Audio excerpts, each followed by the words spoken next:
El sueño de un reino entre dos mundos. La increíble historia de los duques de Borgoña. Hola, insomnes curiosos. Bienvenidos a una nueva noche de historia. Soy vuestro anfitrión, el historiador con insomnio. Terminamos hace unos días nuestra serie de 4 historias medievales increíbles. Viajamos a Jerusalén con Melisenda. Conocimos a los estafadores de reliquias. Acompañamos a Guillermo el Mariscal.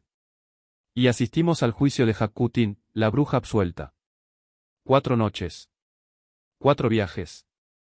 4 dosis de historia para matar el insomnio. Y ahora toca empezar algo nuevo. Una nueva serie. 4 noches más. 4 historias nuevas.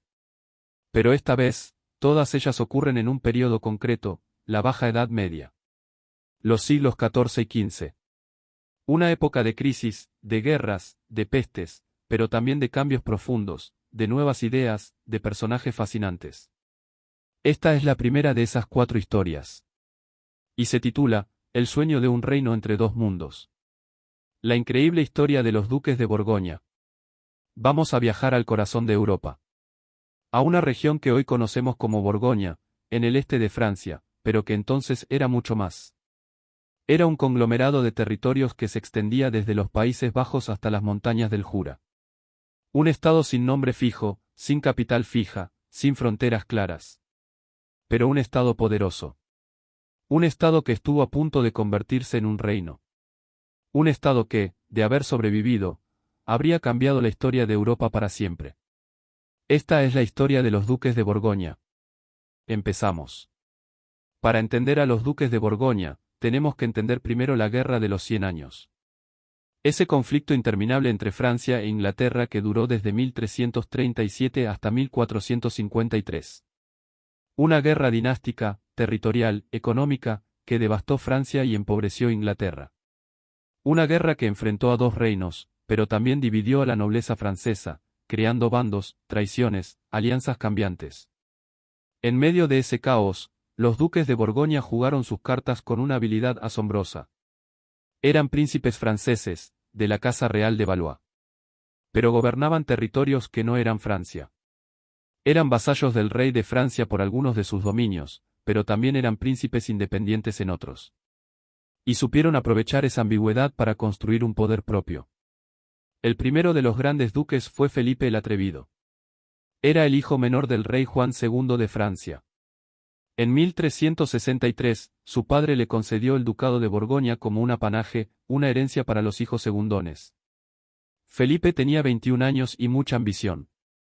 Su gran golpe de suerte llegó en 1369, cuando se casó con Margarita de Flandes. Margarita era la heredera del conde de Flandes, uno de los territorios más ricos de Europa.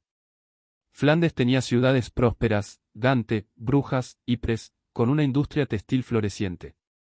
Tenía puertos, comercio, bancos. Era una mina de oro. Cuando el suegro de Felipe murió, en 1384, él y Margarita heredaron Flandes y todos los territorios anexos. Artois, Nevers, Rethel. De la noche a la mañana, Felipe se convirtió en uno de los príncipes más poderosos de Europa. Controlaba Borgoña, en el centro de Francia, y Flandes, en la costa del norte. 2 territorios separados por cientos de kilómetros, pero unidos bajo su autoridad. Felipe el Atrevido fue un duque astuto. En la corte de Francia, donde su hermano, el rey Carlos V, gobernaba con mano firme, supo mantenerse en un segundo plano. Pero cuando Carlos murió, en 1380, y le sucedió su hijo Carlos VI, un niño de 12 años, Felipe se convirtió en regente. Gobernó Francia durante años, en nombre de su sobrino. Y aprovechó para colocar a sus hombres, para aumentar su poder, para engordar sus arcas. Pero Carlos VI creció. Y empezó a gobernar por sí mismo. Y entonces, ocurrió algo trágico. En 1392, mientras cabalgaba con su ejército, el rey sufrió un ataque de locura. Mató a varios de sus propios hombres antes de que lo redujeran. Desde entonces, la locura fue su compañera. Tenía periodos de lucidez, seguidos de brotes de demencia. El reino quedó sin un gobierno estable. Los tíos del rey, entre ellos Felipe el Atrevido, volvieron a tomar el poder. Pero también apareció otro personaje, el hermano del rey, Luis de Orleans. Luis era joven, ambicioso, y quería gobernar. Comenzó una lucha sorda entre los borgoñones y los orleanistas. Una lucha que duraría décadas y que dividiría a Francia en dos bandos. Felipe el Atrevido murió en 1404. Le sucedió su hijo, Juan sin Miedo. Juan era un hombre diferente a su padre. Más guerrero, más violento, más impulsivo. Su apodo, Sin Miedo, lo dice todo. Juan heredó el conflicto con Luis de Orleans. Y lo llevó al extremo. En 1407, ordenó el asesinato de Luis. Los sicarios lo atacaron en una calle de París, lo mataron a cuchilladas, y huyeron. Fue un escándalo. Nunca un príncipe de sangre real había asesinado a otro de forma tan descarada. Juan sin Miedo intentó justificarse. Dijo que había sido un acto de tiranicidio, que Luis era un tirano que quería destruir el reino. Contrató a un teólogo de la Universidad de París para que escribiera un discurso en su defensa. Pero no convenció a nadie. Los partidarios de Orleans se convirtieron en enemigos mortales de Borgoña. La guerra civil estalló.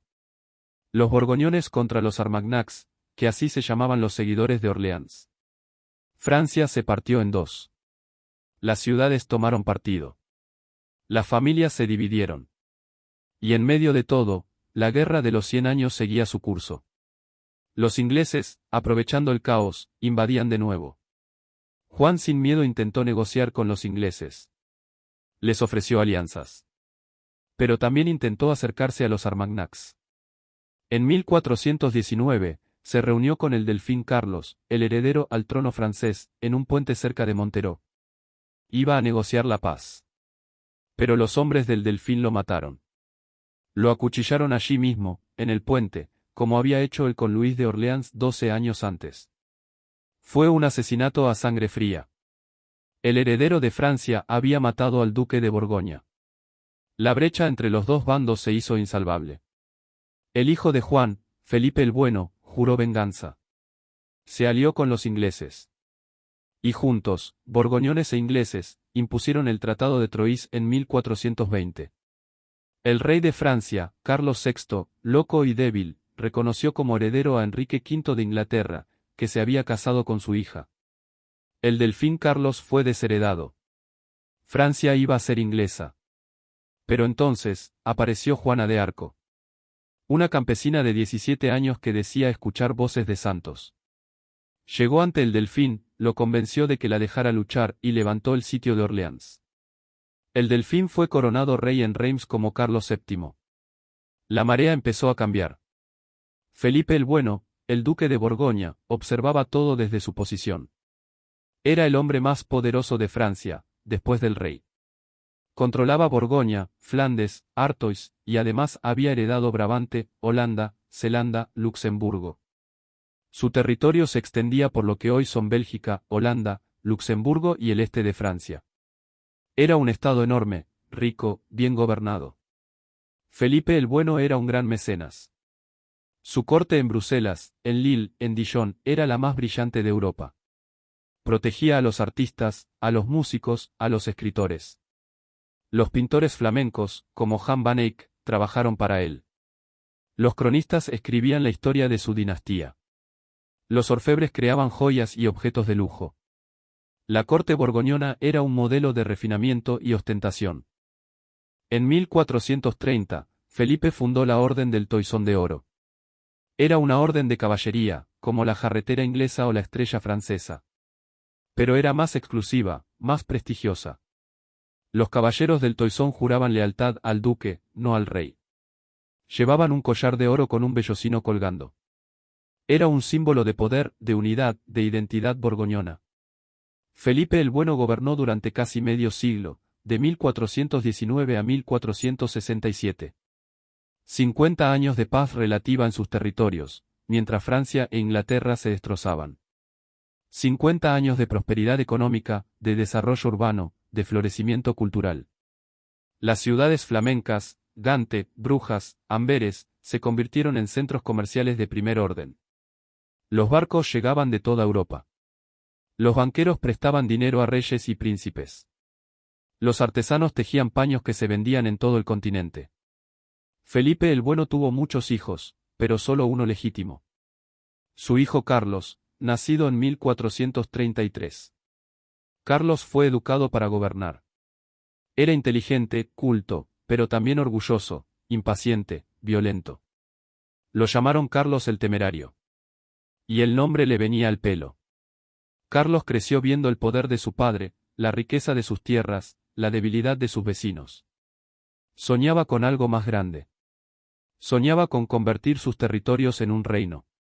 Un reino independiente, entre Francia y Alemania.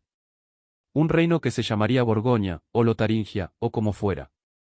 Pero un reino con rey propio, con corona propia, con asiento en la dieta imperial. Para eso, necesitaba algo más que poder. Necesitaba un título. Los duques eran vasallos del rey de Francia, o príncipes del imperio, según el territorio. No eran reyes. Para ser rey, necesitaba que el emperador lo reconociera, o que el papa lo coronara. Carlos dedicó los últimos años de su vida a perseguir ese sueño. En 1467, Felipe el Bueno murió. Carlos se convirtió en duque. Tenía 34 años. Y empezó su reinado con energía. Su primer objetivo era unir sus territorios.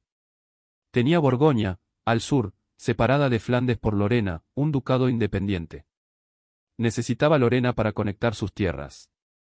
También quería controlar Alsacia, la región del Rin, para ampliar su influencia. Negoció, presionó, intimidó. En 1473, se reunió con el emperador Federico III en Trèveris. Le ofreció dinero, alianzas, apoyo militar. A cambio, quería que el emperador lo nombrara rey. Las negociaciones duraron semanas. Parecía que iban a tener éxito. Pero en el último momento, el emperador se echó atrás. Los príncipes alemanes, recelosos del poder de Carlos, lo presionaron para que no cediera. Carlos volvió a sus tierras furioso, humillado, más decidido que nunca a imponerse por la fuerza. Empezó una serie de campañas militares. Primero, contra el ducado de Güeldres, al este de los Países Bajos. Lo conquistó. Luego, contra el obispado de Colonia. Sitió la ciudad de Neuss durante casi un año. No la tomó, pero demostró su poder. Luego, contra Lorena. En 1475, ocupó Nancy, la capital. El duque Renato II huyó. Lorena era suya. Carlos estaba en la cima. Sus territorios, por fin, estaban conectados. Desde los Países Bajos hasta Borgoña, todo era suyo.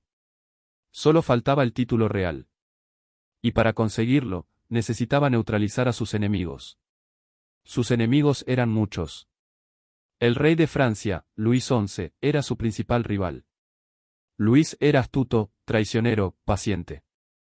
No podía vencer a Carlos en batalla, pero podía minar su poder con alianzas, con sobornos, con traiciones. Financió a los enemigos de Carlos en el imperio. Apoyó al duque Renato de Lorena para que recuperara su ducado. Alentó a las ciudades suizas a resistir las ambiciones de Carlos. Los suizos eran un problema. Eran campesinos y montañeses, organizados en confederaciones, famosos por su valor y su ferocidad. No tenían caballería pesada, como los caballeros borgoñones. Luchaban a pie, con picas y alabardas, en formaciones compactas. Habían derrotado a los austriacos varias veces. Eran un enemigo peligroso. Carlos los subestimó. En 1476, sitió la ciudad de Grandson, a orillas del lago Neuchâtel. La tomó y ejecutó a la guarnición. Pero cuando el ejército suizo de socorro llegó, Carlos se retiró precipitadamente, dejando atrás su artillería y su tesoro. Los suizos capturaron un botín enorme. Fue una humillación. 3 meses después, Carlos volvió a enfrentarse a los suizos en Morat. Esta vez, la derrota fue aún peor. Su ejército fue destrozado. Miles de soldados murieron. Carlos huyó, dejando atrás a sus mejores hombres. Su poder militar quedó quebrantado. Pero no se rindió. Reunió un nuevo ejército. En 1477, sitió Nancy, que había sido recuperada por Renato de Lorena. Era invierno. Hacía frío. Sus tropas estaban agotadas, mal pagadas, descontentas. El 5 de enero, Renato atacó con un ejército de loreneses, suizos y alemanes. La batalla fue breve. Los borgoñones huyeron. Carlos luchó hasta el final. Su cuerpo fue encontrado al día siguiente, desnudo, mutilado, irreconocible, junto a un estanque helado. Tenía 43 años. Con Carlos el Temerario murió el sueño borgoñón. Su hija, María de Borgoña, era su única heredera. Tenía 19 años. Los territorios borgoñones quedaron en peligro. El rey de Francia, Luis XI, reclamó Borgoña y Picardía como territorios revertidos a la corona. Invadió. Ocupó Dijon, la capital ducal. Parecía que todo iba a desaparecer. Pero María era una mujer inteligente. Necesitaba un aliado poderoso. Lo encontró en Maximiliano de Austria, hijo del emperador Federico III. Se casó con él por poderes en 1477. Maximiliano vino a los Países Bajos con tropas alemanas. Derrotó a los franceses en Guinegate en 1479. Los territorios del norte se salvaron. Pero María murió joven, en 1482, al caer de un caballo. Tenía 25 años. Sus hijos, Felipe el Hermoso y Margarita, heredaron los Países Bajos. Maximiliano gobernó como regente. Los territorios borgoñones quedaron divididos. Borgoña, el ducado original, fue incorporado a Francia. Los Países Bajos pasaron a los Habsburgo, la dinastía de Maximiliano. Así, por un accidente de la historia, Flandes y Holanda acabaron siendo gobernados por reyes españoles, luego austriacos, hasta su independencia final. El sueño de un reino borgoñón se desvaneció. Pero su legado perduró. En la cultura, en el arte, en la memoria. Los duques de Borgoña fueron mecenas de los primitivos flamencos. Van Eyck, Van der Weyden, Memling, todos trabajaron para ellos. La música borgoñona, con compositores como Guillaume Dufay, fue la más avanzada de Europa. Las crónicas de Georges Chastellain y Olivier de la Marche nos transmitieron la grandeza de su corte. Los duques de Borgoña fueron también un modelo político. Gobernaron territorios diversos, con lenguas distintas, francés, flamenco, alemán, con un respeto por las tradiciones locales que sorprende. No impusieron una administración centralizada. Respetaron los fueros, las costumbres, los privilegios de cada ciudad, de cada provincia. Crearon un Estado compuesto, flexible, moderno. Los historiadores lo llaman el Estado borgoñón, un experimento político fascinante. Y luego está la leyenda. Carlos el Temerario se convirtió en un personaje romántico. El último caballero, el príncipe que lo apostó todo a una guerra y lo perdió todo. Su muerte en Nancy, solitario, abandonado, mutilado, es una de las imágenes más poderosas de la Edad Media. Inspiró poemas, novelas, óperas. El escritor escocés Walter Scott escribió sobre él. El compositor austriaco Karl Goldmark le dedicó una sinfonía. Su figura sigue fascinando. La historia de los duques de Borgoña es una historia de ambición. De cómo una familia de príncipes franceses construyó un poder inmenso con paciencia, con alianzas, con bodas, con dinero. De cómo estuvieron a punto de crear un reino nuevo, en el corazón de Europa. De cómo ese reino se deshizo en una batalla perdida en un día de invierno. Pero también es una historia de arte y de cultura. De una corte que fue faro de Europa. De pintores y músicos que crearon obras maestras. De ciudades que florecieron gracias al comercio y la paz. De un momento único en la historia. Los duques de Borgoña soñaron con un reino. No lo consiguieron. Pero dejaron una huella imborrable. Y ahora, insomnes curiosos, esta historia termina. La primera noche de esta nueva serie llega a su fin. Hemos viajado por los Países Bajos y Borgoña. Hemos conocido a Felipe el Atrevido, a Juan sin Miedo, a Felipe el Bueno y a Carlos el Temerario.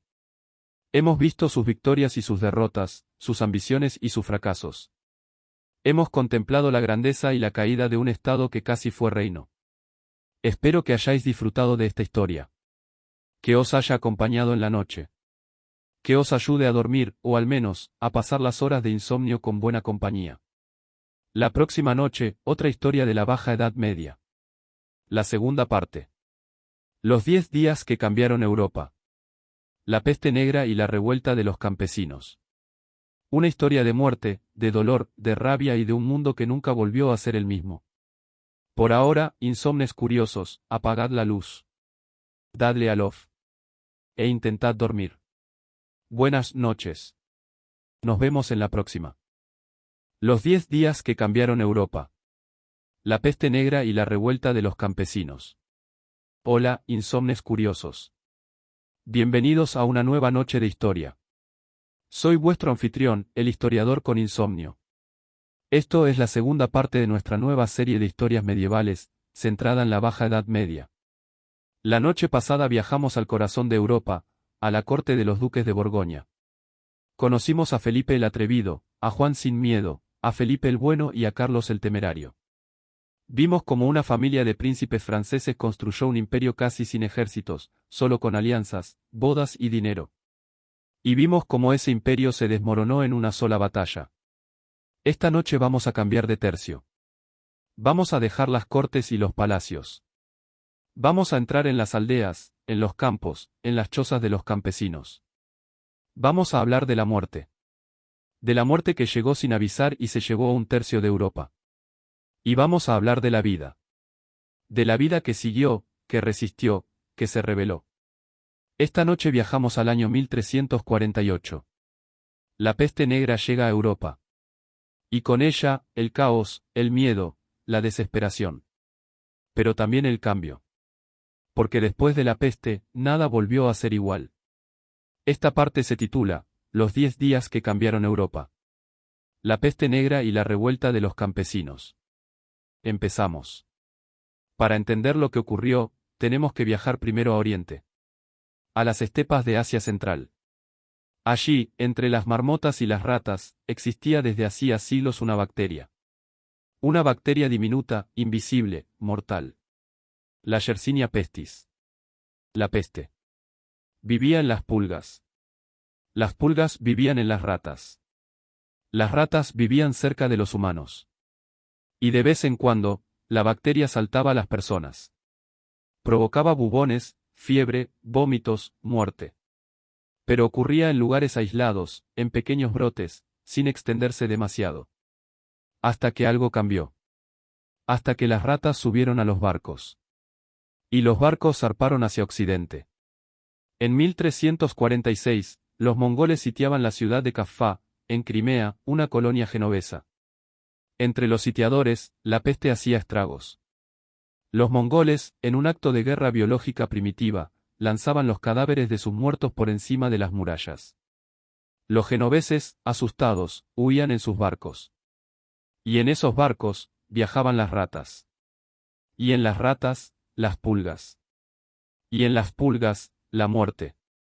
Los barcos llegaron a Mesina, en Sicilia, en octubre de 1347. Cuando los marineros desembarcaron, ya estaban enfermos. Murieron rápidamente. Pero ya era tarde. La peste se había escapado. Desde Sicilia, se extendió como un incendio. A Italia, a Francia, a España, a Inglaterra, a Alemania, a Escandinavia. En 1348, ya estaba en todas partes. En 1350, había llegado hasta Rusia. Nadie estaba preparado. La medicina medieval no tenía respuesta. Los médicos no sabían qué era. Unos decían que era un castigo de Dios. Otros, que era una conjunción de planetas. Otros, que los judíos habían envenenado los pozos. Las explicaciones eran tan mortales como la enfermedad. Los síntomas eran horribles. Primero, fiebre. Luego, escalofríos. Luego, los bubones. Unos bultos negros, del tamaño de un huevo, que aparecían en las ingles, en las axilas, en el cuello. Supuraban. Olían mal. Dolían. Después, manchas negras en la piel, causadas por hemorragias internas. Luego, la muerte. En 3 o 4 días, a veces en horas. La gente moría tan rápido que no daba tiempo a enterrarlos. Las calles se llenaban de cadáveres. Los perros los devoraban. El hedor era insoportable. Los que podían, huían al campo. Los que se quedaban, rezaban. Pero la peste no respetaba ni a los que rezaban. Los médicos se protegían con trajes extraños. Máscaras con picos llenos de hierbas aromáticas, para purificar el aire. Capas de cuero. Guantes. Gafas. Parecían pájaros siniestros. Pero muchos morían también. Los sacerdotes morían confesando a los enfermos. Los notarios morían redactando testamentos. Los mercaderes morían en sus tiendas. La muerte era democrática. Se llevaba a ricos y pobres, a viejos y jóvenes, a santos y pecadores. Pero no todos morían igual. Los pobres, hacinados en sus chozas, sin higiene, sin cuidados, morían más. Los ricos, si podían huir a sus castillos en el campo, a veces se salvaban. Pero no siempre. La peste llegaba a todas partes. Los cronistas de la época dejaron testimonios estremecedores. Giovanni Boccaccio, en Florencia, escribió el Decamerón. 10 jóvenes huyen de la ciudad y se cuentan historias para pasar el tiempo. Pero antes de empezar, describe el horror, los enfermos eran atendidos por sus criados, que rara vez sobrevivían. Y si algún pariente se acercaba, también moría. Así que la gente dejó de cuidarse. Los padres abandonaban a los hijos. Los hijos abandonaban a los padres. Las leyes humanas y divinas dejaron de importar. Cada uno hacía lo que quería. En muchas ciudades, la gente enloquecía. Unos se entregaban al placer.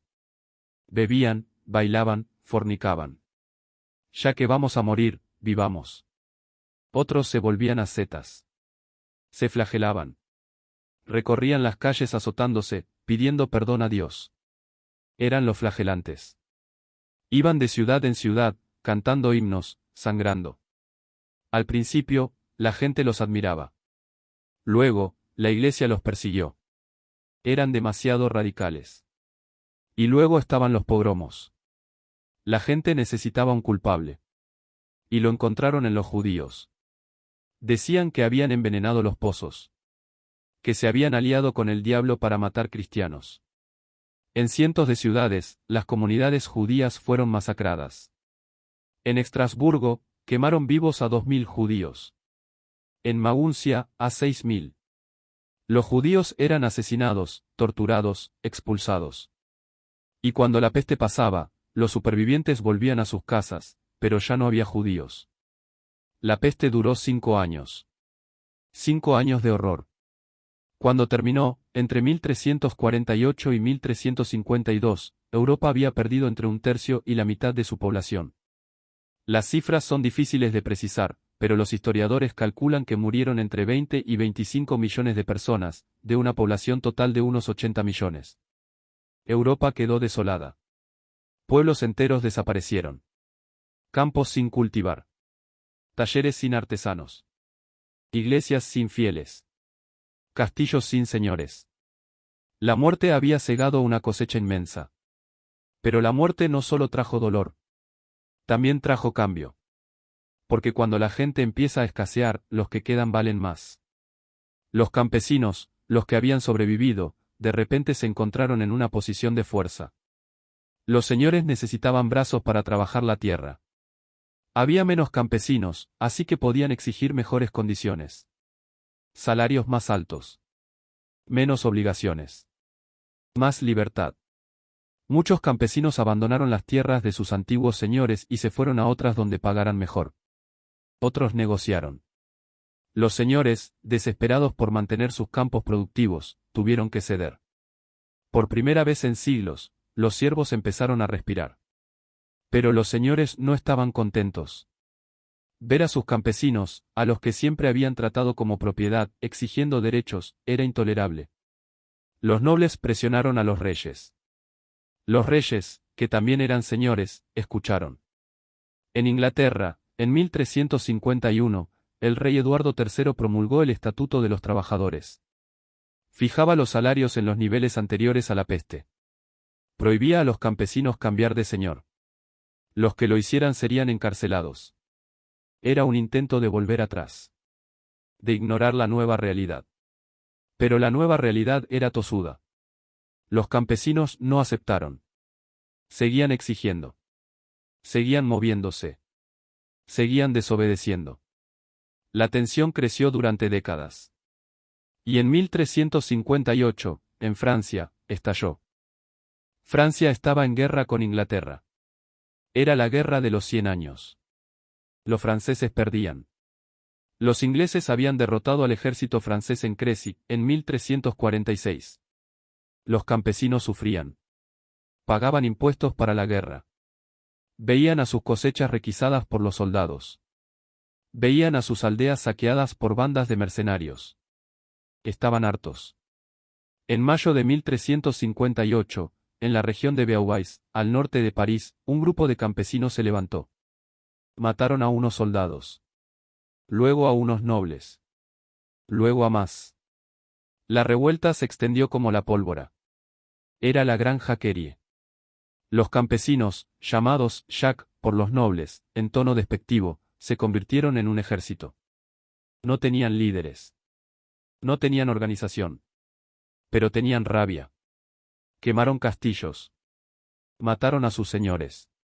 Violaron a sus esposas. Destrozaron todo lo que olía a nobleza. En 2 semanas, cientos de castillos fueron destruidos. Decenas de nobles, asesinados. Los nobles, aterrados, reaccionaron. Se unieron, dejando de lado sus rencillas. El rey de Navarra, Carlos el Malo, que estaba en guerra con el rey de Francia, se alió con los nobles franceses para aplastar a los campesinos. En junio de 1358, los ejércitos nobles se enfrentaron a los campesinos cerca de Meaux. Fue una masacre. Los campesinos, mal armados, sin entrenamiento, fueron aniquilados. Los nobles mataron sin piedad. Luego, recorrieron las aldeas ejecutando cualquier sospechoso de haber participado en la revuelta. La Jacquerie terminó en un baño de sangre. Pero el recuerdo quedó. Los campesinos habían demostrado que podían levantarse. Que podían matar a sus señores. Que podían soñar con un mundo diferente. 20 años después, en 1381, la chispa saltó en Inglaterra. Inglaterra también estaba en guerra. También necesitaba dinero. El rey Ricardo II, que tenía solo 14 años, había impuesto un impuesto nuevo. El impuesto de capitación. Todos los adultos, ricos o pobres, debían pagar lo mismo. Era injusto. Y los campesinos estaban hartos. En mayo de 1381, en el condado de Essex, un recaudador de impuestos llegó a una aldea. Los campesinos lo echaron. El conflicto se extendió. Pronto, toda la región estaba en llamas. Los rebeldes tenían un líder. Se llamaba Bat Tyler. Era un campesino, un hombre corriente, pero con carisma y valor. Y tenían un ideólogo. Se llamaba John Ball, un sacerdote pobre que predicaba la igualdad. Su sermón más famoso decía: cuando Adán araba y Eva tejía, ¿quién era entonces el caballero?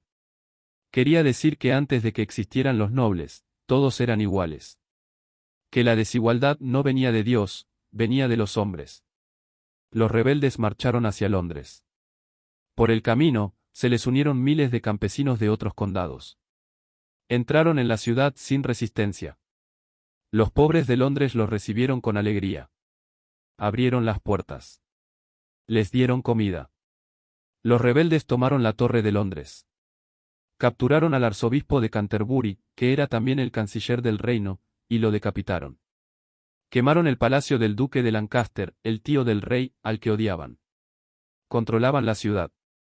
El rey Ricardo II, un muchacho de 14 años, demostró una sangre fría increíble. Salió a negociar con los rebeldes.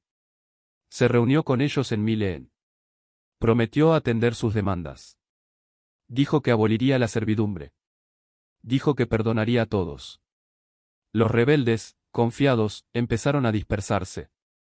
Pero Bat Tyler no se fiaba. Quería más. Volvió a reunirse con el rey, esta vez en Smithfield. Las crónicas difieren sobre lo que pasó. Alguien dijo que Bat Tyler insultó al rey. Alguien dijo que sacó un cuchillo. El caso es que el alcalde de Londres, William Balworth, lo atacó. Lo hirió de muerte. Bat Tyler cayó del caballo. Los rebeldes, viendo a su líder muerto, se quedaron paralizados. El rey, con una frialdad pasmosa, expolió su caballo y se acercó a ellos. «Soy vuestro rey», gritó. «Seguime. Yo seré vuestro líder». Los rebeldes, confundidos, sin dirección, lo siguieron. Se alejaron de Smithfield. Y entonces, los soldados del rey los rodearon. Ricardo prometió una amnistía. Dijo que nadie sería castigado. Los rebeldes volvieron a sus casas. Pero el rey no cumplió su palabra. Envió jueces por todo el país. Miles de rebeldes fueron ahorcados. John Ball, el sacerdote, fue arrastrado y descuartizado. La revuelta terminó en sangre. Pero, como en Francia, el recuerdo quedó. Los campesinos habían entrado en Londres. Habían controlado la ciudad durante días. Habían decapitado al arzobispo. Habían hecho temblar al rey.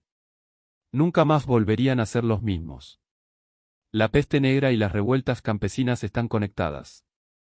La peste mató a tanta gente que los campesinos se volvieron escasos y valiosos. Los señores intentaron mantener el control, pero la realidad era más fuerte. Los campesinos habían visto que podían negociar. Que podían rebelarse. Que podían ganar. A largo plazo, la servidumbre se fue debilitando. En Inglaterra, desapareció prácticamente en el siglo XV. En Francia, también, aunque más lentamente. Los campesinos se convirtieron en hombres libres. Podían moverse. Podían trabajar para quien quisieran. Podían aspirar a algo más que a sobrevivir. La peste negra también tuvo otros efectos. La iglesia perdió prestigio. Muchos sacerdotes habían huido. Muchos habían muerto. Los que quedaban eran a menudo ignorantes, corruptos. La gente empezó a cuestionar su autoridad. Fue el principio del fin de la cristiandad medieval. Luego vendrían los herejes, los reformadores, Lutero. La economía cambió. Con menos gente, los salarios subieron. Los campesinos podían comprar más. La demanda de productos aumentó. El comercio se reactivó. Las ciudades crecieron. Fue el germen del Renacimiento. La cultura también cambió. La muerte se volvió un tema central. Las danzas de la muerte, esas imágenes de esqueletos bailando con vivos, se popularizaron. La gente recordaba que la vida es breve. Que hay que vivirla. Que hay que disfrutarla. El arte se volvió más realista, más humano. Giotto, Boccaccio, Chaucer, todos ellos son hijos de la peste. La peste negra fue una catástrofe. Pero también fue un punto de inflexión. El mundo que conocían se derrumbó, y de sus ruinas surgió otro. Más libre, más dinámico, más rico. Pero también más desigual. Porque los ricos, aunque murieron muchos, supieron adaptarse. Los pobres, aunque ganaron derechos, siguieron siendo pobres. Los campesinos de la Jaqueria y de la revuelta de Bat Tyler soñaron con un mundo justo. No lo consiguieron. Sus líderes murieron en el cadalso. Sus cuerpos descuartizados adornaron las puertas de las ciudades. Pero su sueño no murió. Siglos después, otros campesinos, otros obreros, otros pobres, seguirían soñando. Y luchando. Y a veces ganando. La historia de los que no tienen historia es una historia de resistencia. De pequeños avances. De derrotas que siembran victorias futuras. La peste negra mató a millones. Pero los que sobrevivieron, los campesinos que exigieron derechos, los rebeldes que quemaron castillos, esos son los que cambiaron Europa. No los reyes. No los papas. No los nobles. Ellos. Porque después de la peste, nada volvió a ser igual. Los señores intentaron restaurar el viejo orden. Pero era imposible. Los campesinos ya sabían que podían decir no. Que podían marcharse. Que podían rebelarse. El miedo, el viejo miedo que los mantenía sometidos, se había roto. Y eso, insomnes curiosos, es lo que hace que esta historia sea tan importante. No es solo una historia de muerte. Es una historia de vida. De vida que resiste. De vida que se revela. De vida que cambia el mundo. Ahora, cerramos los ojos y pensamos en aquellos años. En las calles llenas de cadáveres. En los campesinos armados con hoces. En los nobles huyendo de sus castillos en llamas. En los reyes prometiendo y traicionando. En los ahorcados balanceándose en las horcas. Y pensamos también en los que sobrevivieron. En los que plantaron nuevas cosechas. En los que criaron nuevos hijos. En los que construyeron nuevas casas. En los que, a pesar de todo, siguieron adelante. Esa es la historia de la peste negra. Esa es la historia de las revueltas campesinas. Una historia de horror y de esperanza. De muerte y de vida. De final y de principio. Y ahora, insomnes curiosos, esta historia termina. La segunda noche de esta serie llega a su fin. Hemos viajado al siglo XIV. Hemos visto la muerte llegar en barcos desde Oriente. Hemos visto a los campesinos levantarse contra sus señores. Hemos visto cómo el mundo cambió para siempre. Espero que hayáis disfrutado de esta historia. Que os haya acompañado en la noche. Que os ayude a dormir, o al menos, a pasar las horas de insomnio con buena compañía. La próxima noche, otra historia medieval increíble. La tercera parte. El Papa que vendió su alma. El cisma de Occidente y los antipapas de Aviñón. Una historia de ambición, de política, de corrupción, y de cómo la Iglesia perdió su autoridad moral para siempre. Por ahora, insomnes curiosos, apagad la luz. Dadle al off. E intentad dormir. Buenas noches. Nos vemos en la próxima. El Papa que vendió su alma. El cisma de Occidente y los antipapas de Aviñón. Hola, insomnes curiosos. Bienvenidos a una nueva noche de historia. Soy vuestro anfitrión, el historiador con insomnio. Esto es la tercera parte de nuestra nueva serie de historias medievales, centrada en la Baja Edad Media. Las dos primeras noches hemos viajado por la Europa de los siglos XIV y XV. Conocimos a los duques de Borgoña, esos príncipes ambiciosos que construyeron un imperio entre Francia y Alemania, y que lo perdieron todo por la imprudencia de uno de ellos. Luego, nos sumergimos en los años de la peste negra, cuando un tercio de la población europea murió y los campesinos, hartos de siglos de opresión, se levantaron contra sus señores. Esta noche vamos a conocer una historia diferente. Una historia que ocurrió en el corazón de la cristiandad. Una historia de papas, de cardenales, de reyes y de antipapas. Una historia de ambición, de corrupción, de política y de fe. Una historia que durante 40 años dividió a Europa y sacudió los cimientos de la Iglesia. Esta parte se titula, El Papa que vendió su alma. El cisma de Occidente y los antipapas de Aviñón. Empezamos. Para entender esta historia, tenemos que retroceder hasta finales del siglo XIII. La Iglesia Católica está en la cima de su poder. Los papas son los árbitros de Europa. Pueden excomulgar reyes, pueden convocar cruzadas, pueden decidir quién tiene derecho a gobernar y quién no. Inocencio III, uno de los papas más poderosos de la historia, humilló a reyes y emperadores. La cristiandad mira a Roma. Roma es el centro del mundo. Pero el poder genera enemigos. Y también genera codicia. Y a principios del siglo XIV, surge un conflicto que cambiará todo. En 1296, el rey de Francia, Felipe IV, llamado Felipe el Hermoso, decide que quiere cobrar impuestos al clero francés. El Papa Bonifacio VIII le dice que no puede. Los bienes de la Iglesia son sagrados. No se pueden tocar.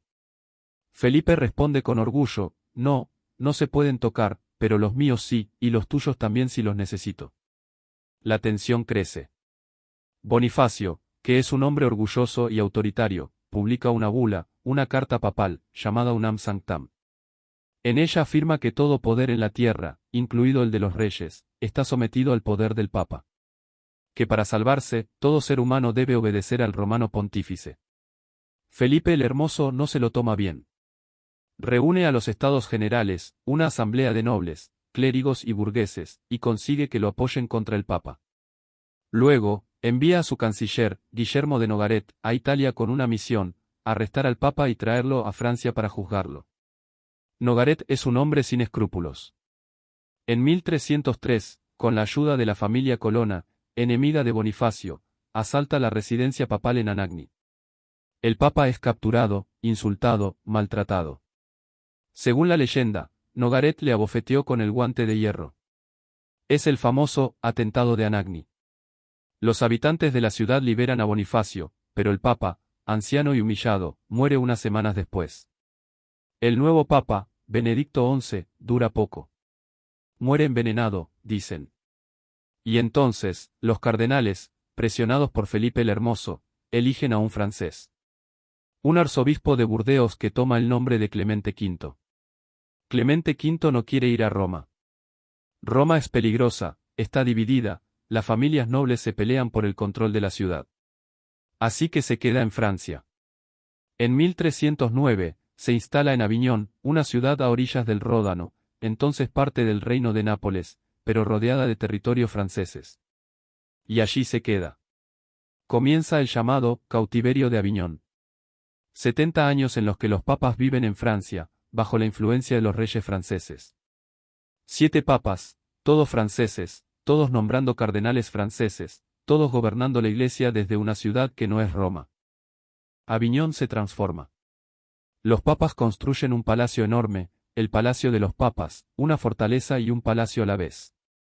Es el edificio gótico más grande de Europa. Allí viven rodeados de lujo, de arte, de poder. Su corte es espléndida. Los artistas, los poetas, los músicos, acuden a Aviñón. La ciudad se convierte en un centro cultural de primer orden. Pero también es una corte corrupta. Los papas venden cargos eclesiásticos. Cobran por nombrar obispos. Cobran por dispensas. Cobran por absoluciones. La curia, la administración papal, es una máquina de hacer dinero. Los impuestos eclesiásticos se multiplican. La gente se queja. Los reformadores, como el poeta Petrarca, llaman a Aviñón, la nueva Babilonia, la ciudad del pecado y la corrupción. Los papas de Aviñón no son malos pastores. Algunos son hombres piadosos, cultos, inteligentes. Pero están atrapados. Dependen del rey de Francia. No pueden volver a Roma porque Roma es un caos. Y mientras tanto, la Iglesia pierde prestigio. La gente empieza a dudar. ¿Dónde está el Papa? ¿En Roma o en Aviñón? ¿A quién hay que obedecer? El más famoso de los papas de Aviñón es Juan XXII. Un anciano enérgico, que gobernó durante casi 20 años. Era un hombre culto, pero también autoritario. Se enfrentó al emperador, a los franciscanos, a los teólogos que cuestionaban su autoridad. Y acumuló una fortuna inmensa.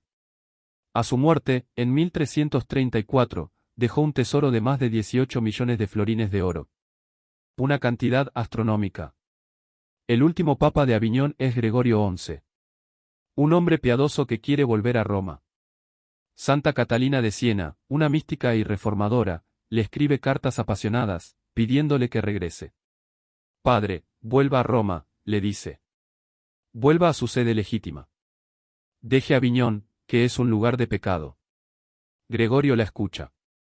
En 1376, abandona Aviñón.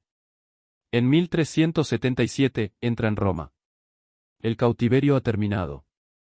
Pero Gregorio muere al año siguiente. Y entonces, estalla el problema. Los cardenales se reúnen en Roma para elegir al nuevo papa. Están presionados por el pueblo romano, que quiere un papa italiano, que quiere que la sede vuelva a ser lo que era. Los cardenales, temiendo disturbios, eligen a un italiano.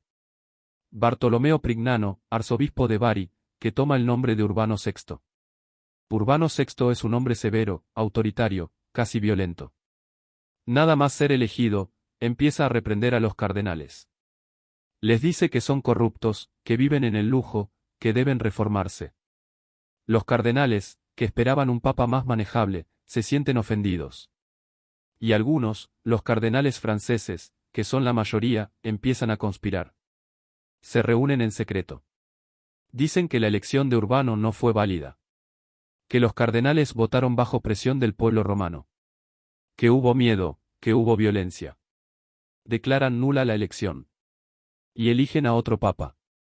El cardenal Robert de Ginebra, un hombre ambicioso y sin escrúpulos, que toma el nombre de Clemente VII.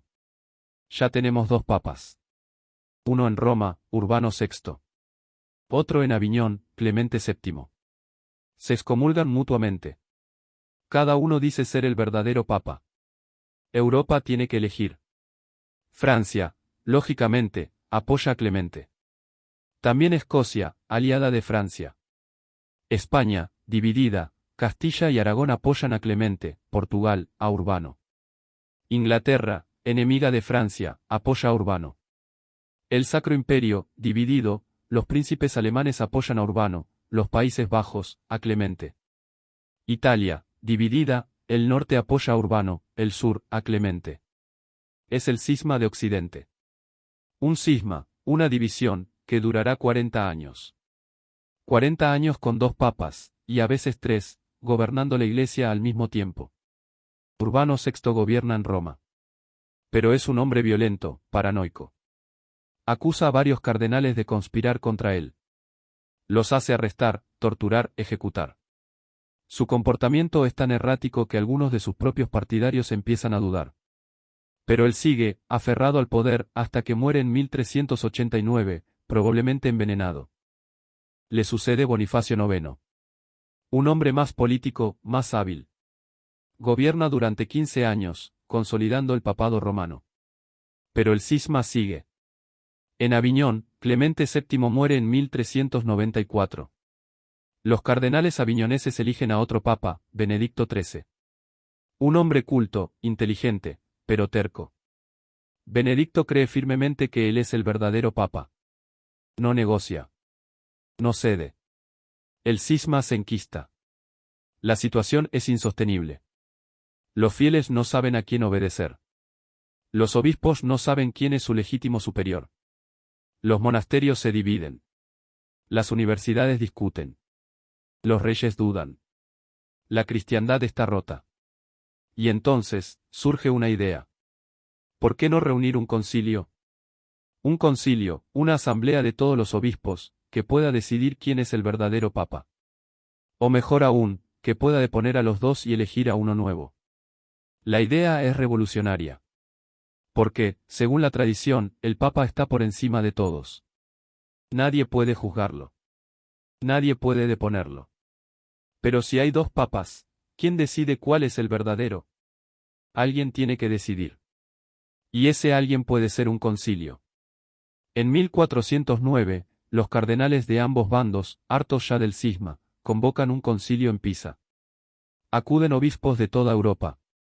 Declaran que los 2 papas, Gregorio XII en Roma y Benedicto XIII en Aviñón, son cismáticos y herejes. Los deponen. Y eligen a un nuevo papa, Alejandro V. Alejandro V dura poco. Muere al año siguiente. Le sucede Juan XXIII, un hombre ambicioso y sin escrúpulos. Pero ni Gregorio ni Benedicto aceptan la decisión del concilio. Gregorio sigue en Roma. Benedicto sigue en Aviñón.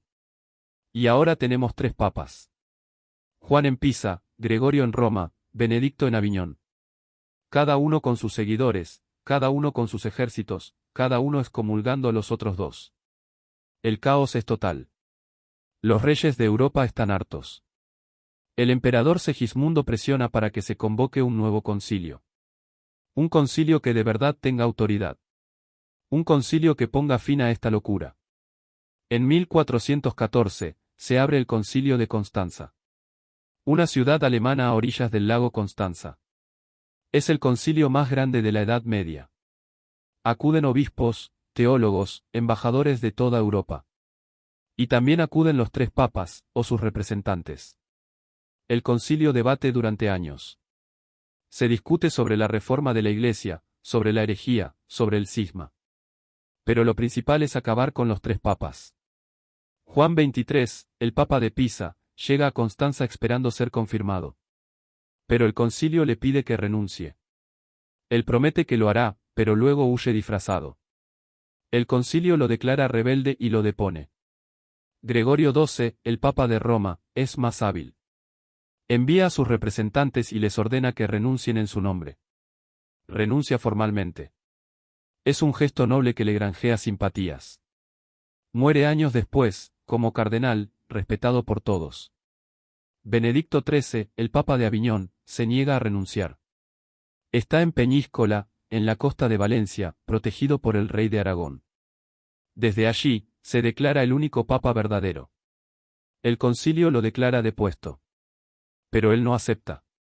Sigue siendo papa para sus seguidores, cada vez menos, hasta su muerte en 1423. Con los 3 papas depuestos o renunciados, el concilio elige a uno nuevo. En 1417, los cardenales reunidos en Constanza eligen a Odón Colonna, que toma el nombre de Martín V. Es un romano, de una familia noble. Todos lo aceptan. El cisma ha terminado. Martín V entra en Roma en 1420. La ciudad está en ruinas, abandonada, llena de maleza y de animales. Los papas llevan fuera más de 100 años. Hay que reconstruirlo todo. Martín empieza la tarea. Restaura palacios, iglesias, puentes. Vuelve a hacer de Roma la capital de la cristiandad. Pero el daño está hecho. El cisma ha debilitado a la Iglesia. Ha mostrado al mundo que los papas son hombres, con ambiciones, con defectos, con pecados. Ha sembrado la duda sobre la autoridad papal. ¿De verdad el papa es infalible? ¿De verdad está por encima de todos? El Concilio de Constanza había afirmado algo revolucionario, que un concilio general tiene autoridad sobre el papa. Esa idea, el conciliarismo, será combatida por los papas posteriores, pero nunca desaparecerá del todo.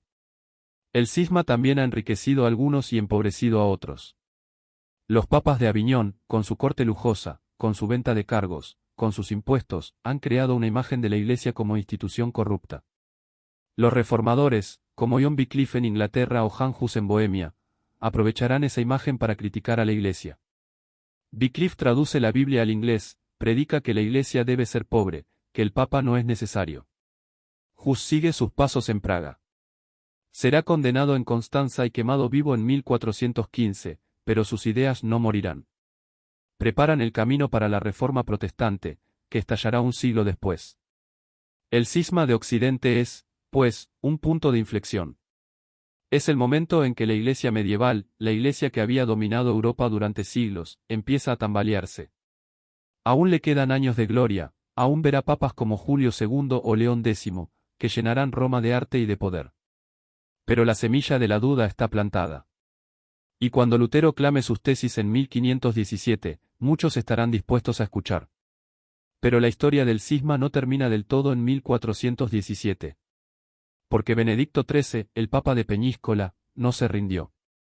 Hasta su muerte, en 1423, mantuvo su propia corte en ese peñón mediterráneo. Y a su muerte, sus cardenales eligieron a otro papa, Clemente VIII. Y luego a otro, Benedicto XIV. Papa fantasma, sin poder, sin seguidores, pero papas al fin y al cabo. El último de ellos murió en 1437, 20 años después de que el cisma hubiera terminado oficialmente. Y aún hoy, hay quienes consideran que esos papas de Peñíscola fueron los verdaderos.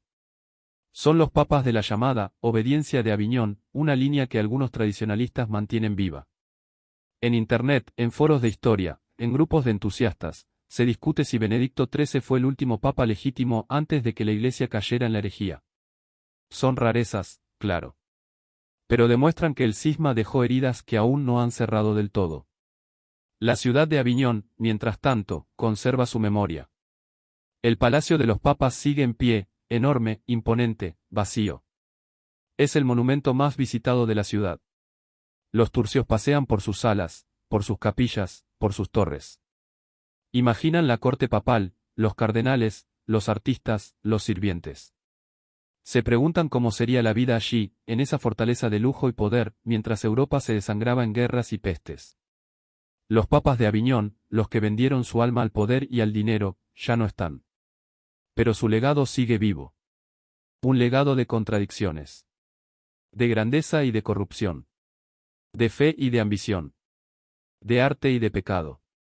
Porque al final, la historia de los papas de Aviñón y del cisma de Occidente es la historia de la condición humana. De cómo el poder corrompe. De cómo las instituciones, por sagradas que sean, están hechas de hombres. De cómo la fe puede convivir con la codicia. De cómo, a veces, lo único que queda es la esperanza de que, tras la tormenta, llegue la calma. Y ahora, insomnes curiosos, esta historia termina. La tercera noche de esta serie llega a su fin. Hemos viajado a la Aviñón del siglo XIV. Hemos conocido a papas ambiciosos, a cardenales corruptos, a reyes manipuladores. Hemos visto cómo la Iglesia se dividió y cómo, después de 40 años, logró reunificarse. Espero que hayáis disfrutado de esta historia. Que os haya acompañado en la noche. Que os ayude a dormir, o al menos, a pasar las horas de insomnio con buena compañía.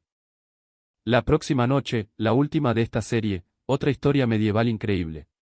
La cuarta parte. El amor prohibido que desafió a la Iglesia. La historia de Pedro Abelardo y Eloísa. Una historia de pasión, de violencia, de inteligencia y de un amor que desafió todas las convenciones. Por ahora, insomnes curiosos, apagad la luz. Dadle al off. E intentad dormir. Buenas noches. Nos vemos en la próxima. El amor prohibido que desafió a la Iglesia. La historia de Pedro Abelardo y Eloísa. Hola, insomnes curiosos. Bienvenidos a una nueva noche de historia. Soy vuestro anfitrión, el historiador con insomnio. Esta es la cuarta y última parte de nuestra serie de historias medievales de la Baja Edad Media. Hemos recorrido juntos 3 noches. La primera, el sueño de los duques de Borgoña, esos príncipes que construyeron un imperio entre Francia y Alemania y lo perdieron todo por la ambición de un hombre. La segunda, la peste negra y las revueltas campesinas, cuando la muerte y la rabia sacudieron los cimientos de la sociedad feudal. La tercera, el cisma de Occidente, con 2 y hasta 3 papas peleándose por la tiara mientras la cristiandad se escandalizaba. Y ahora llegamos a la cuarta noche. Una historia diferente. Una historia de amor. Pero no un amor cualquiera. Es la historia de 2 personas excepcionales. Un filósofo famoso en toda Europa. Una muchacha brillante, culta, apasionada. Un amor secreto, prohibido, que desafió las convenciones de su tiempo. Un amor que acabó en tragedia, pero que sobrevivió en unas cartas que aún hoy nos conmueven. Esta parte se titula, El amor prohibido que desafió a la Iglesia. La historia de Pedro Abelardo y Eloísa. Empezamos. Para entender esta historia, tenemos que viajar al París del siglo XII. No es el París que conocemos hoy, con sus bulevares y sus luces. Es una ciudad medieval, amurallada, con calles estrechas y malolientes, con casas de madera apiñadas unas contra otras.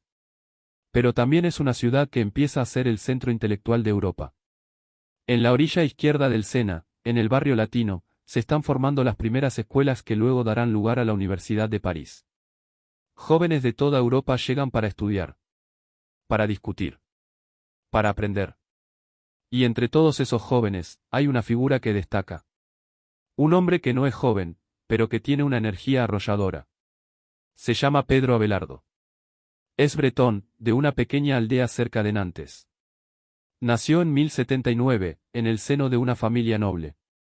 Su padre era caballero, pero Pedro, el mayor de los hijos, renunció a la herencia y a la carrera militar para dedicarse al estudio. Quería saber. Quería entender. Quería discutir. Y discutía. Vaya si discutía. Abelardo tenía una mente brillante y una lengua afilada. Viajó por Francia, estudiando con los mejores maestros de su tiempo.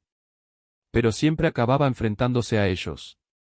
Les encontraba errores, contradicciones, debilidades en sus argumentos. Y no se callaba. Los humillaba en público.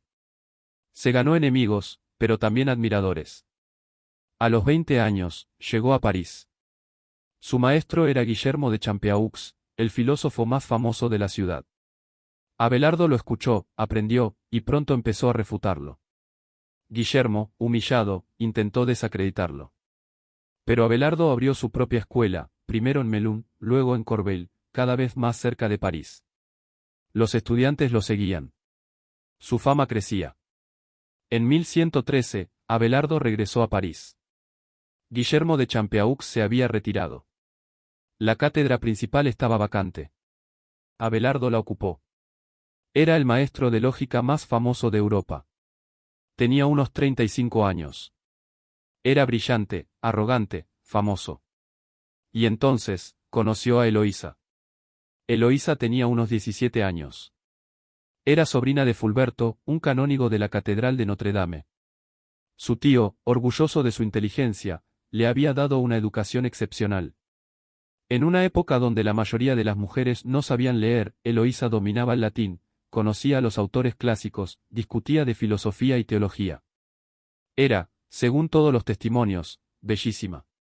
Y era, sobre todo, brillante. Fulberto, el tío, quería que Eloísa siguiera estudiando. ¿Quién mejor para enseñarle que Abelardo, el maestro más famoso de París? Abelardo aceptó. Se instaló en casa de Fulberto, como tutor de Eloísa.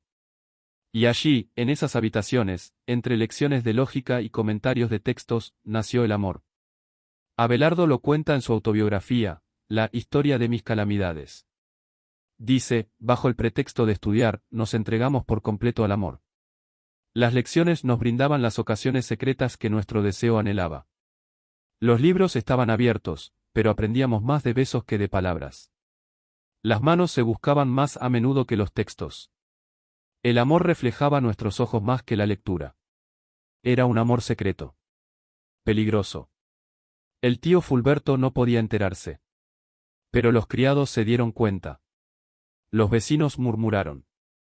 La ciudad empezó a hablar. Fulberto, confiado, no quería ver lo que todos veían. Hasta que Eloísa quedó embarazada. Entonces, Abelardo actuó. Una noche, mientras Fulberto estaba ausente, raptó a Eloísa. La llevó a Bretaña, a casa de su hermana. Allí nació su hijo, al que llamaron Astrolabio, un nombre extraño, como de instrumento científico. Abelardo quería casarse. Pero Eloísa se negaba. No por falta de amor. Por todo lo contrario. Ella sabía que el matrimonio arruinaría la carrera de Abelardo. Un filósofo casado perdía prestigio. Un maestro de teología no podía tener mujer. Además, sabía que Fulberto, si se casaban, se sentiría traicionado igualmente. Y temía por la vida de Abelardo. Las cartas de Eloísa, escritas años después, son desgarradoras. Le dice a Abelardo, ¿qué honor me traería llamarme tu esposa si eso te perjudica? El mundo te reclamará a ti, y con razón. Para mí, la sola idea de ser tu amante era más dulce que ser tu esposa. Prefiero ser tu ramera que la esposa del mismísimo emperador.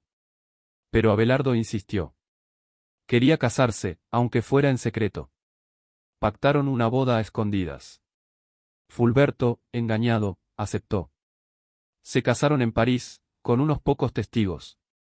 Luego, cada uno volvió a su casa. El matrimonio debía permanecer oculto para que Abelardo pudiera seguir enseñando. Pero los secretos no se guardan. Fulberto, presionado por su familia, empezó a divulgar la boda. Quería limpiar el honor de Eloísa. Lo que consiguió fue lo contrario. Abelardo, furioso, volvió a raptar a Eloísa. La llevó al convento de Argenteuil, donde había sido educada de niña. La obligó a vestir el hábito de monja, no para que tomara los votos, sino para protegerla de su tío. Fulberto interpretó aquello como un intento de Abelardo de deshacerse de Eloísa. Creyó que Abelardo la había encerrado para poder abandonarla. Su odio se convirtió en sed de venganza. Una noche, Fulberto sobornó a unos criados de Abelardo. Entraron en su habitación mientras dormía. Lo sujetaron. Y lo castraron. Fue una venganza terrible, brutal, medieval. Abelardo despertó bañado en sangre. Había perdido lo que lo hacía hombre. Y con ello, había perdido también su carrera. Un castrado no podía ser clérigo. No podía enseñar teología. No podía aspirar a nada en la iglesia.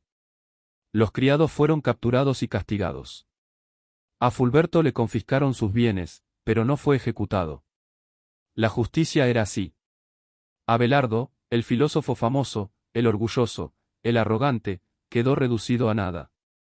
Se retiró a la abadía de Saint-Denis, cerca de París. Se hizo monje. Pero no encontró la paz. Sus enemigos, los que había humillado con su inteligencia, lo persiguieron. Lo acusaron de herejía por sus escritos teológicos. Fue condenado en el concilio de Soissons, en 1121. Tuvo que quemar su propio libro con sus manos.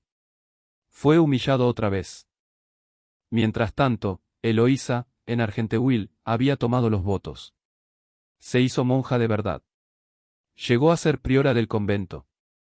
No por vocación, dijo después, sino por obediencia a Abelardo. Pero lo hizo bien. Gobernó con mano firme, ganó el respeto de las otras monjas, llevó una vida ejemplar. Pasaron los años. Abelardo siguió enseñando, escribiendo, peleándose con todo el mundo. Fundó una escuela en el Paracleto, un oratorio que él mismo había construido en Champaña. Pero cuando el convento de Argenteuil fue disuelto, las monjas se quedaron sin hogar. Abelardo les ofreció el Paracleto. Y puso a Eloísa al frente. Ella fue abadesa del Paracleto durante el resto de su vida. Gobernó sabiamente. Convirtió el convento en un centro espiritual respetado. Y allí, años después, recibió una carta de Abelardo. Era la historia de mis calamidades. Abelardo le enviaba su autobiografía, el relato de sus desgracias. No sabemos por qué. Quizá buscaba consuelo. Quizá quería que ella supiera todo lo que había sufrido. Quizá, simplemente, necesitaba escribir. Eloísa le respondió. Y esa respuesta es uno de los documentos más impresionantes de la Edad Media. Le dice, a mí, tu sierva, a mí, tu hija, no me escribiste para consolarme, sino para aumentar mi dolor. Mientras leía tu carta, todas mis heridas se abrieron de nuevo. Has recordado, querido, las humillaciones que sufriste por mí. Pero yo también he sufrido. He perdido todo. He perdido a Abelardo. Y lo peor es que, aunque llevo el hábito de monja, aunque me llaman abadesa, en mi corazón sigo siendo tuya. No he logrado arrancarme el amor. Durante la misa, cuando debería rezar, sueño contigo. En el coro, cuando canto salmos, tu rostro se interpone. ¿Cómo puede ser que una monja, que ha consagrado su vida a Dios, siga amando a un hombre con tanta pasión? Temo ofender a Dios, pero no puedo evitarlo. Te amo más que a nada. Es una carta brutal. Sincera. Desgarradora. Una mujer que lleva años siendo monja, que debería haber olvidado, que debería haber encontrado la paz en la oración, confiesa que su amor sigue vivo. Que arde. Que la consume. Abelardo le respondió. Pero su respuesta es más fría. Más teológica. Le habla de Dios, de la gracia, de la necesidad de purificar el amor. Le dice que su relación ahora es más pura, que están unidos en Cristo, que deben agradecer a Dios por haberlo separado del mundo. Eloísa insiste. Vuelve a escribir. Vuelve a hablar de su amor. Le pide cartas. Le pide palabras. Le pide que no la abandone. Y así, durante años, se escribieron. Cartas de amor, de filosofía, de teología. Cartas donde discuten sobre la naturaleza del amor, sobre la relación entre lo humano y lo divino, sobre el sentido del sufrimiento. Cartas que son un monumento literario y filosófico. Las cartas de Abelardo y Eloísa se copiaron y se difundieron por toda Europa. En la Edad Media, fueron leídas como un ejemplo de amor trágico y de conversión espiritual. Más tarde, en el Romanticismo, fueron redescubiertas como la historia de dos almas gemelas separadas por la crueldad del destino. Hoy, nos siguen conmoviendo. Porque en ellas vemos a dos personas reales. Con sus pasiones, sus dudas, sus contradicciones. Ella, apasionada, rebelde, incapaz de someter su corazón a la razón. Él, brillante, arrogante, pero también frágil, herido, necesitado de consuelo. Abelardo murió en 1142. Tenía 63 años. Había pasado sus últimos años en Cluny, la gran abadía borgoñona, protegido por el abad Pedro el Venerable. Este escribió a Eloísa para darle la noticia. Y le envió una absolución póstuma, un perdón de sus pecados, para que ella pudiera consolarse. Eloísa le pidió el cuerpo de Abelardo. Quería enterrarlo en el Paracleto. Y así se hizo. Abelardo fue llevado al convento, donde ella lo esperaba. Vivió 20 años más, gobernando el convento, honrando su memoria. Cuando murió, en 1164, fue enterrada junto a él. Hoy, sus restos descansan juntos en el cementerio del Père-Lachaise, en París. No es su tumba original. Sus huesos han sido trasladados varias veces a lo largo de los siglos. Pero allí están, en un mausoleo gótico, visitados por turistas y enamorados. En la lápida, una inscripción los une para siempre. La historia de Abelardo y Eloísa es mucho más que una historia de amor. Es una historia de inteligencia y de pasión. de dos personas que desafiaron las convenciones de su tiempo y pagaron un precio terrible por ello. Abelardo fue uno de los grandes filósofos de la Edad Media. Su pensamiento influyó en toda la escolástica. Su método de cuestionarlo todo, de poner en duda las verdades establecidas, de buscar la razón incluso en los misterios de la fe, abrió el camino a figuras como Tomás de Aquino. Fue un hombre adelantado a su tiempo. Y pagó por ello. Eloísa fue una mujer excepcional. En una época que negaba a las mujeres la educación y la palabra, ella estudió, escribió, pensó. Sus cartas son la prueba de una inteligencia viva, de una sensibilidad fuera de lo común. Y su amor, ese amor que no pudo ni quiso olvidar, es un testimonio de la fuerza de los sentimientos humanos. Juntos, representan algo único. Un amor que sobrevivió a la tragedia. Que se transformó, pero no murió. Que encontró en las palabras un refugio contra el dolor. Hay un detalle conmovedor en sus cartas. Eloísa le reprocha a Abelardo que nunca le haya dedicado un poema, un verso, una canción. Y es verdad. Abelardo escribió himnos religiosos, tratados filosóficos, sermones. Pero no escribió poesía de amor. Quizá no sabía. Quizá no podía. Quizá su amor era demasiado grande para encerrarlo en palabras. Pero ella sí. Sus cartas son poesía. Son el testimonio de un corazón que no se rindió. Que amó hasta el final. Y quizá por eso, 8 siglos después, seguimos leyéndolas. Porque en ellas reconocemos algo universal. Algo que todos hemos sentido alguna vez. Ese amor que no entiende de razones. Ese amor que desafía a la lógica, a la moral, a la religión. Ese amor que es, simplemente, amor. Abelardo y Eloísa no son solo personajes históricos. Son arquetipos. Son Romeo y Julieta, pero de verdad. Son Tristán e Isolda, pero existieron. Son la prueba de que el amor más grande nace a veces de las circunstancias más difíciles. Y de que, incluso cuando todo parece perdido, las palabras pueden salvarnos. En sus cartas, Eloísa escribe, Dios sabe que en ti solo te he buscado a ti. No he buscado lo tuyo, sino a ti. No he buscado el matrimonio, ni la dote, ni los honores. He buscado solo a Abelardo. Y aunque tu nombre se borre de la tierra, vivirá en mi corazón mientras yo viva. Y Abelardo responde, si en mi desgracia el Señor me ha concedido algún consuelo, eres tú. Tú, que nunca me has abandonado. Tú, que has compartido mis sufrimientos. Tú, que eres mi hermana en Cristo. Por ti doy gracias a Dios. Y por ti espero la salvación. Hay algo sagrado en esas palabras. Algo que trasciende la anécdota histórica. Algo que nos habla a cada uno de nosotros. Porque todos, en algún momento, hemos amado. Todos hemos perdido. Todos hemos buscado consuelo en las palabras. La historia de Abelardo y Eloísa es, en el fondo, nuestra historia. La historia de la condición humana. De la pasión y el dolor. Del amor y la pérdida. De la inteligencia y la fe. De la fragilidad y la fortaleza. Por eso merece ser recordada. Por eso merece ser contada. Por eso, insomnes curiosos, la hemos contado esta noche. Y con ella, termina también esta serie de 4 historias medievales. Hemos viajado por la Baja Edad Media de la mano de los duques de Borgoña, de los campesinos rebeldes, de los papas enfrentados, y de estos 2 amantes trágicos. 4 historias. 4 formas de entender una época fascinante. 4 ventanas a un mundo que, aunque lejano, sigue hablándonos.